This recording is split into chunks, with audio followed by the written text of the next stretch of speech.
स्वामी जी शास्त्रों में कहा है, पहले तो जय गंगे मैया, नमः शिवाय, ओम नमः शिवाय, जय गंगा मैया।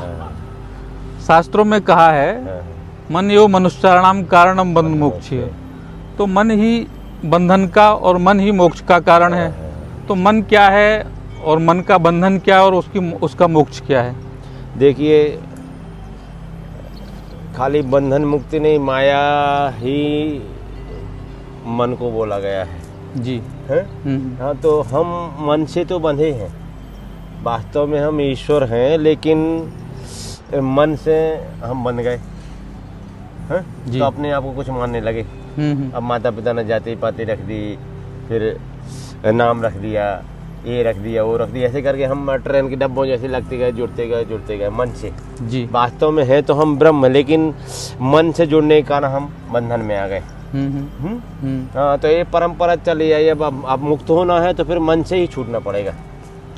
जी मन यानी संकल्प विकल्प, जो हमको संकल्प विकल्प होते हैं, तरह तरह की चिंतन होता है हमको, है आसक्ति होती है मन को, जो ये खाने का, ये भोगने का, ये करने का, रुपयों की, पैसों की, पत्नी बच्चों, सभी प्रकार की आसक्ति होती हैं। तो ये मन की वृत्तियों के कारण आसक्ति होती है। अच्छा, आसक्ति माने जैसे कोई चीज की हमको बार बार चिंतन हो रहा है उसको, तो ये वो आसक्ति हो गई है। सब आसक्ति नहीं, पूरे संसार में इतना विचार उठते रहते, उनको आसक्ति नहीं बोलते।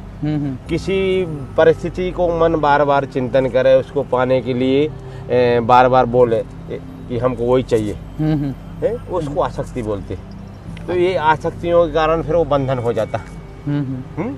तो फिर ध्यान भजन करके इन्हीं आसक्तियों से छूटना पड़ता। तो मन एवं मनुष्य नाम कारणम बंध मोक्ष, बंधन और मुक्ति का कारण मन ही है, दूसरा कोई नहीं। अब मन के फिर मन को बुद्धि, चित्त, अहंकार, चतुर्थ अंतकरण बोला जाता। जी हाँ, ऐसा है। तो वास्तव में देखा जाए तो शास्त्रों में जो बताया है कि बंधन और मुक्ति कारण मन है, ये पूरी तरह सही बात है। कहीं बंधन नहीं है आदमी को, वस्तुओं में, व्यक्ति, परिस्थिति, ये तो जड़ चीजें है ना। हमारा मन जिसका चिंतन करता है वो वैसा ही हो जाता है, और वही मन जब अंतर्मुख होने की तरफ आता है तो भगवान का चिंतन करता है तो भगवतमय हो जाता। इसलिए बंधन और मुक्ति का कारण बोला।